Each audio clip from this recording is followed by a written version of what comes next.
Scan for Sovi, your AI bestie. I got your back. Potassium hydroxide is a strong base, so finding the pH of this solution is actually super fast if you follow these simple steps. Let's solve this now.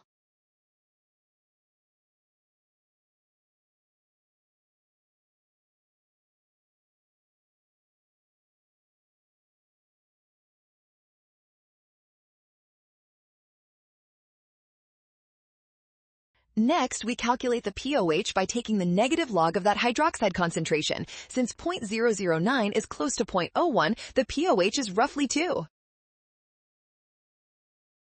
Finally, we subtract the pOH from 14 to find the pH. 14 minus 2 gives us 12, which means the correct answer is option D. You just crushed this chemistry problem.